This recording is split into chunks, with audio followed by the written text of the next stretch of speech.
All right, hi everyone. Welcome back to our weekly trading forecast for the week of 2nd of November to 6th November. All right, so for the dollar, right, let's just talk a little bit about last week. We saw that the dollar actually rose a lot in its demand. So dollar actually strengthened a lot, and that is mainly due to a number of things. Number one, I think, is because of the pandemic situation that got really very bad in the Eurozone.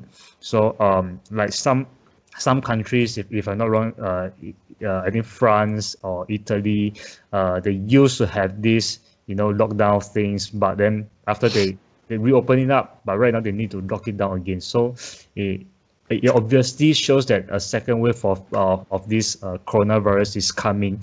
So that really raises a lot of increase a lot of risk sentiment in the sense. And secondly, is of course the US election that is due this coming week on the 3rd of November. It creates a lot of uncertainty, a lot of risk, a lot of fear, stuff like that. So therefore, dollar strengthened as a safe haven. And also, there's a very interesting news that says that central banks in almost more than a decade, for the first time, selling the gold. So the gold actually went down. So when things are happening like this, including the stock markets, all right, money has nowhere to go, they will go to the dollar. It's simple as that. All right, so I think that explains why the dollar is so strong last week. Yep, so let's talk about the technical aspects. So this is the daily time frame. So in the daily time frame, we saw that the dollar index found support at 92.57 around the area. And then you can see that there's actually a inside bar formation right here. All right at the bottom of this entire of this small or rather minor falling channel, and then it breaks upward and it just kept on going upwards, and finally right now it has broke out of this 7-month falling channel. So that is a very major breakout that will really push the dollar to a higher price. But in any case, right, I think we'll still have to see how it will react as it reaches the previous high right here at 94.72. And going forward, if it goes higher, then we will look at this this supply zone, which is between 95.3 and 95.8. All right, so I do expect the dollar to continue to strengthen in this manner, especially with the euros, with the ECB that is actually looking to ease monetary policy even further. All right, so that will cause the euro to weaken, and in contrary, it will also boost the dollar index. So the dollar is pretty straightforward. This coming week, we know that there's US election. I have totally no idea who will win, but based on the current trend right now, it does seem that Trump might win again. Okay, but I mean, through the media, most people are still saying that Biden will win, but we will know when the result comes. All right, we are not going to speculate on that and try to trade anything before that happens. All right, so knowing that the dollar will continue to strengthen, very likely. Okay, now we will look at the Eurodollar. All right, so for the Eurodollar, it came down a lot. Euro was one of the weakest. If I'm not wrong, it is the weakest currency, right? In the week itself, down 1.79%. It came down, okay, so broke out of this pullback retracement channel, which is about 1 month time.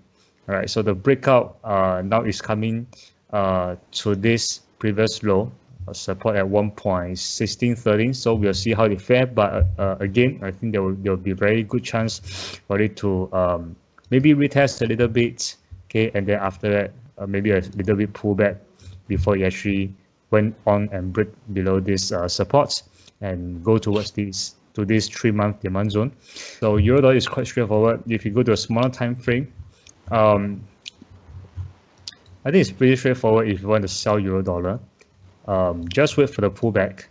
Okay, right now, if we base on this structure, okay, this is the neckline, and all we need to wait for is just for a pullback back to this level at 1.17. and then try to see if there's an opportunity to sell again. But of course, we also want to We also want to take note that it might pull back even further, okay, into this, back to this neckline here. This is also another neckline, another double top. All right, so if it breaks out of this, pulls back and breaks out of this level, then it might go all the way back to 1.1780. All right, so these are the two levels to watch out for euro dollar, and target wise back to all the way to this support level. Further, we can look all the way to about 1.5 all the way to 1.45. Yeah. So that's for euro dollar. Next, I will pass my time over to JJ to share his trading plan for the week. First up will be pound dollar. As we can see, after a first wave of downtrend when the price got resisted at this supply zone, ever since 14th of September, so almost a month, 3 weeks, I would say, it has been in this retracement channel, and as of this week, price finally broke below. And the reason why I'm focused on selling pound is because of the central bank mentioning that there will be a possibility of negative rates and a further increase of quantitative easing. So with that, looking at the technical chart, and as we can see, just on Friday, before the market closed, price managed to break below this consolidation channel. And if we could expect a similar wave to the previous one, then I believe that there is more downside all the way back to maybe around 1.25. So this week, looking at the smaller time frame, we can see that there's actually a second trend line here. So actually, price is almost approaching this next level of support. So if there were to be some level of support right here, we could definitely look at a pullback to previous support turn resistant levels, and then we could look to sell pound dollar again. And next would be Kiwi dollar. So similarly to the pound dollar, the New Zealand Central Bank is actually looking into negative rates, and as mentioned in the previous discussion, after price formed a double top here, it formed 3 waves of retracement back into this supply zone. And as expected, this week, even though there was a slight fake out here, price came all the way back down to the bottom of this consolidation channel. And as you can see, when price got supported here, instead of going back up to the top of this channel again, it went to somewhere into the middle of this channel. When it reached the middle of the channel, it actually came all the way back down again. So this week, my plan is if price could actually break below this consolidation channel, we could look at a pullback back into the breakout zone around 0.66. And if there's resistance here, then we could look to continue selling Kiwi dollar. So this will be my 2 analysis. Thanks for sharing, JJ. I think Kiwi definitely has a case to go down. Kiwi is also considered a commodity currency, and right now with the pandemic worsening, honestly, I think the vaccine for the COVID is not really going that well as well. So demand for commodities might drop, right, eventually in the next month or 2. So definitely, dollar will continue to strengthen. All right, commodity currency might continue to weaken, just like the Canadian dollar as well, and Aussie. Definitely a good time to sell the Kiwi dollar with this kind of structure. All right, now I'll come back to my screen and let's talk about gold. Right, so the gold. So for the very first time in a decade, central banks are selling the gold. So that really means that central banks are also running out of liquidity to support the economy. Therefore, such things happen, and I think this is quite a serious issue. So the sell-off actually came somewhere right here. This is this was the sell-off that began. So actually, there are a lot of telltale signs that the gold might again in terms of the technicals. The technicality is that, as you can see, this is the pullback. As a pullback, we saw that there's a retest of this high, right? There's a retest of this high, a reversal candle. All right, actually it also formed an inside bar right here.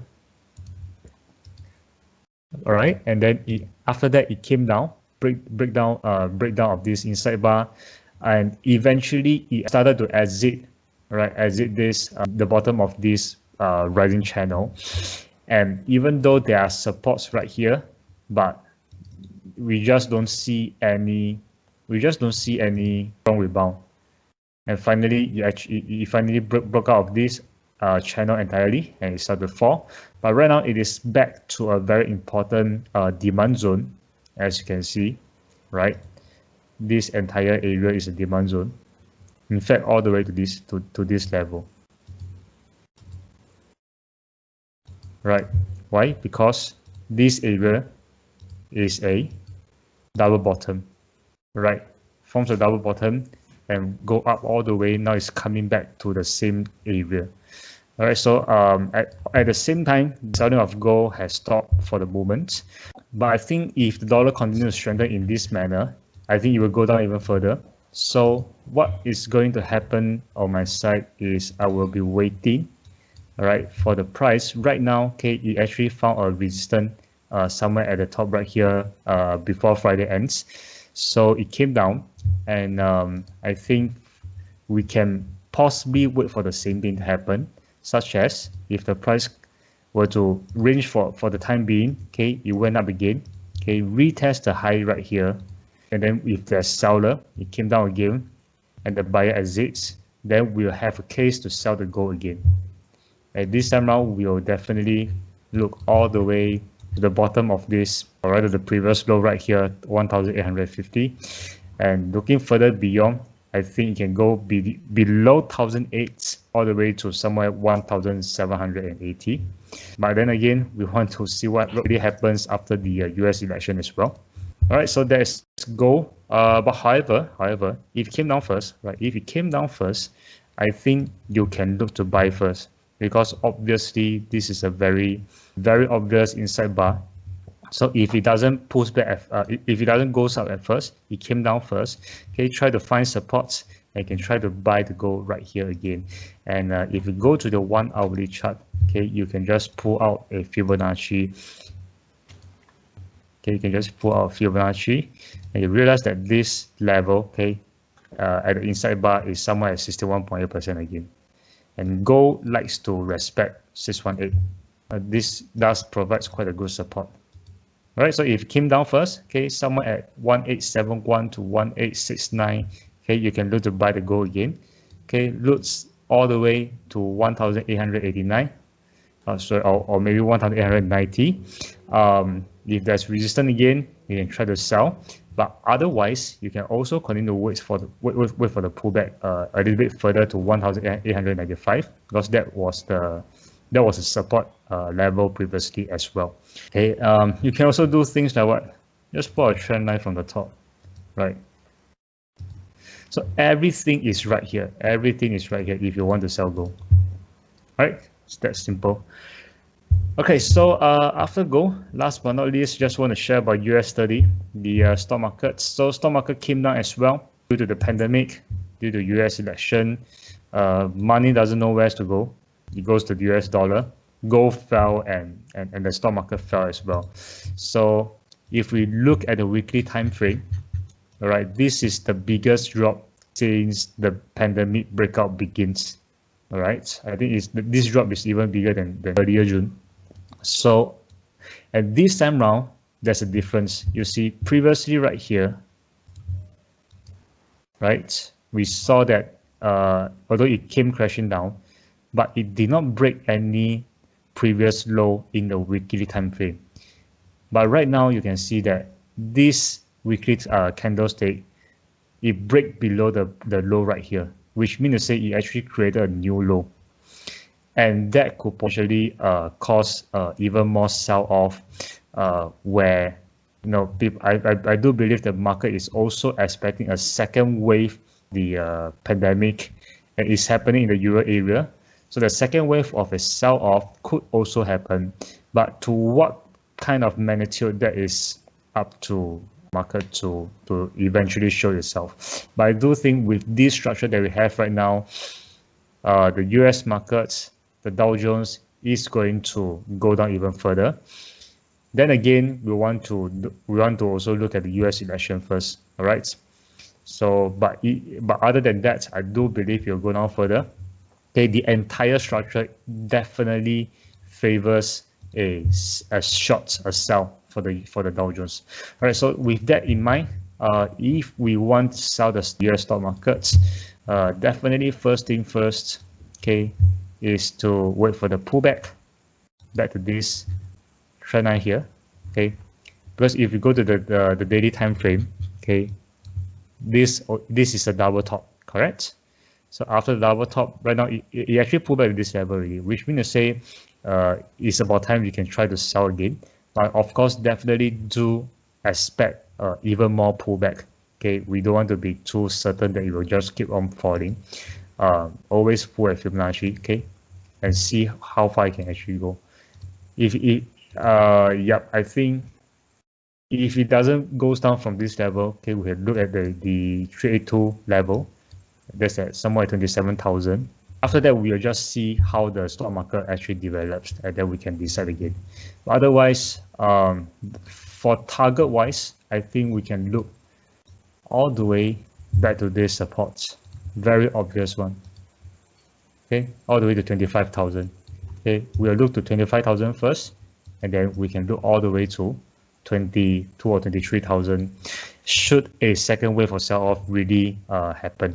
Okay, but right now on the technical side, it does shows a lot of sign already. All right, so that is for the Dow Jones. So with that, I'm done for my analysis this week. Okay, so before I end, just want to show the economic calendar for this week. Is very heavy. Starting on Monday, not much. Okay, just the ISM manufacturing PMI important. Okay, it is important data. And then Tuesday you have the cash rate, RBA rate statement, and then the presidential election, the biggest thing for the entire year. And then the employment change, unemployment rate for Kiwi. So if you want to trade Kiwi dollar, just like JJ has shared just now, okay, do look out for it. And after that, there is a official bank rate monetary policy for the British, for the UK. On the Friday, or rather Thursday midnight, we have FOMC statement, press conference, and then the non-farm employment change. So it's very, very heavy. It's going to be very volatile. Definitely a lot of whipsaw. So do manage your risk very well this week. Although there is a lot of big news right now, there seems to be a lot of great opportunities to profit from the markets, but so is the other way around. So do protect yourself and try not to make huge losses in this case. All right, so thanks for watching, and then we will see you again next week. All right, thank you.